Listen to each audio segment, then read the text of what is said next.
votre fidélité, nous honnore, mesdames, messieurs, et bienvenue à suivre cette actualité internationale. L'Union européenne a exprimé sa vive inquiétude après les violences meurtrières survenues le 12 juin à Kinshasa lors de la dispersion d'un sit-in de l'opposition qui a fait des morts et plusieurs blessés. Elle appelle les autorités congolaises à faire toute la lumière sur ces événements et à garantir le respect de libertés fondamentales. Jospin Hangui. L'Union européenne a exprimé sa profonde préoccupation à la suite des violences survenues le 12 juin à Kinshasa lors de la dispersion du sit-in organisé par la coalition d'opposition C64, un épisode marqué par des affrontements, des blessés graves et plusieurs décès, selon diverses sources. Dans une prise de position rendue publique le 14 juin sur le réseau X, le porte-parole de la haute représentante de l'Union européenne, Anour El Hanouni, a déploré les violences, les morts et les blessés graves enregistrés lors de l'opération de maintien de l'ordre aux abords du Palais du Peuple. Il a rappelé un principe fondamental des systèmes démocratiques. L'espace démocratique inclusif implique l'attachement aux libertés fondamentales, dont la liberté de manifester pacifiquement dans le cadre de la loi. Tout en prenant acte des enquêtes annoncées par les autorités congolaises, il a exhorté Kinshasa à faire toute la lumière sur ces événements afin de favoriser un apaisement durable. Le sit-in du 12 juin 2026 organisé par la coalition d'opposition C64 visait à contester un projet de réforme constitutionnelle perçu par ses détracteurs comme une tentative de reconfiguration du cadre électoral susceptible d'ouvrir la voie à une éventuelle nouvelle candidature du président Félix Tshisekedi à la présidentielle de la RDC.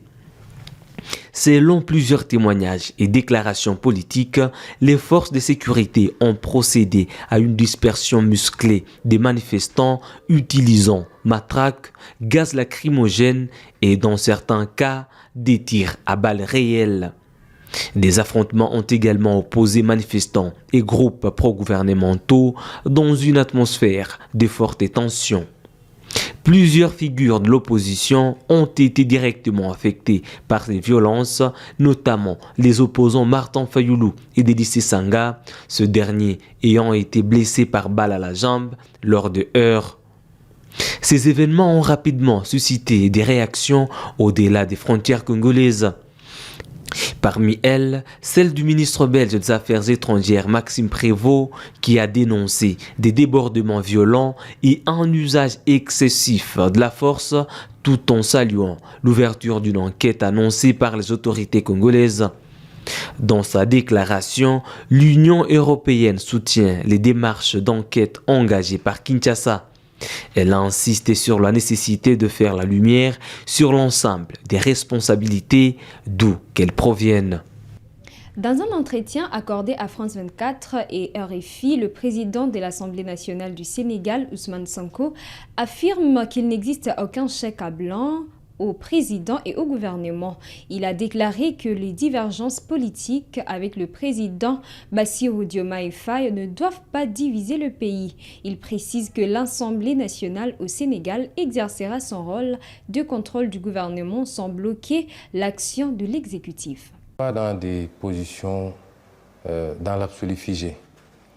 Nous examinons avec lucidité la situation. Le plus important, c'est que ce qui sera mis sur la table corresponde aux exigences du moment.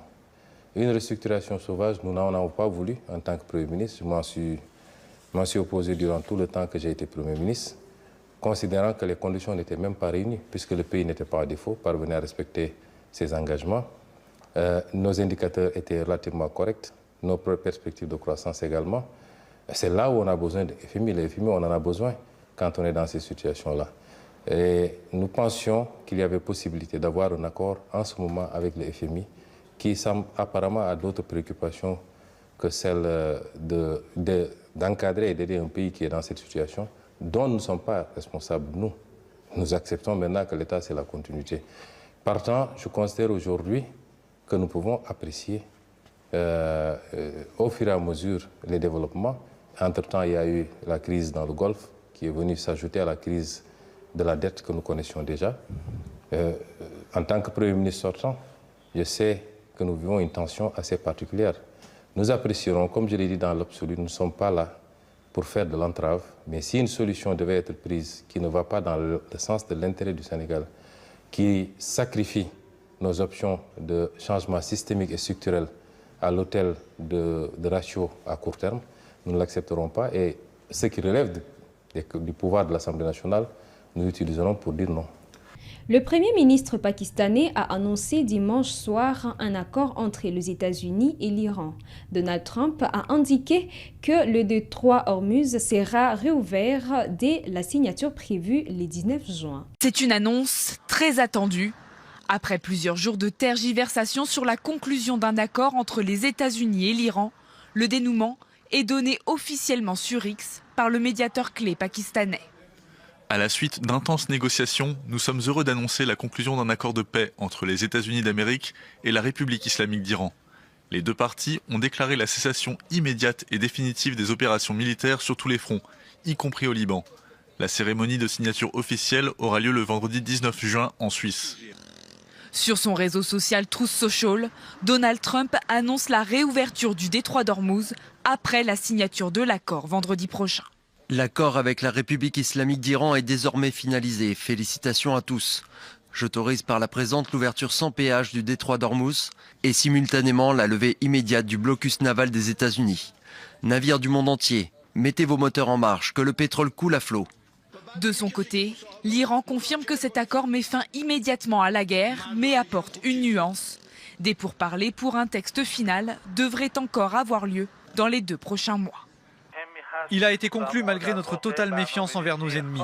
Nous avons mis en place des plans spécifiques pour surveiller le respect des engagements des États-Unis au titre de ce mémorandum. Depuis l'entrée en vigueur d'un cessez-le-feu le 8 avril, les négociations entre Washington et Téhéran ont buté sur de nombreux points, comme le programme nucléaire iranien ou encore le contrôle du détroit d'Ormuz. Les dernières frappes israéliennes sur le sud de Beyrouth dimanche matin avaient inquiété Donald Trump quant à la conclusion d'un accord avant la fin du week-end. Prochaine étape selon le ministre pakistanais, plusieurs réunions cette semaine avant la signature de l'accord prévu en Suisse le 19 juin. Le vice-président américain J.D. Vance a déjà annoncé sa venue. Celle de Donald Trump est également envisagée. Le ministre français des Affaires étrangères, Jean-Noël Barrot, salue l'accord entre les États-Unis et l'Iran. Il estime qu'il ouvre la voie à une négociation globale pour restaurer la stabilité et la sécurité dans la région. Qui doit permettre la fin des hostilités sur tous les fronts, y compris le Liban, qui doit permettre la réouverture du détroit d'Ormuz et que s'engage une négociation globale permettant la restauration de la stabilité et de la sécurité dans la région, ce qui suppose que l'Iran puisse coexister pacifiquement avec son environnement régional et que soit encadré son programme nucléaire, son programme de missiles, et que soit mis fin à son soutien à des groupes terroristes. Ce qui suppose également que le peuple iranien, qui a tant souffert de la répression et de la guerre, puisse construire librement son avenir. Ces prochaines étapes seront donc préparées par les réunions qui se tiendront à Évian autour du président de la République et rassemblant non seulement les pays européens, les pays du G7, mais également les pays du Golfe et les pays arabes qui ont été invités par la France, qui doit permettre la fin des hostilités sur tous les fronts, y compris le Liban, qui doit permettre la réouverture du détroit d'Ormuz et que s'engage une négociation globale permettant la restauration de la stabilité et de la sécurité dans la région, ce qui suppose que l'Iran puisse coexister pacifiquement avec son environnement régional et que soit encadré son programme nucléaire, son programme de missiles, et que soit mis fin à son soutien à des groupes terroristes, ce qui suppose également que le peuple iranien, qui a tant souffert de la répression et de la guerre, puisse construire librement son avenir.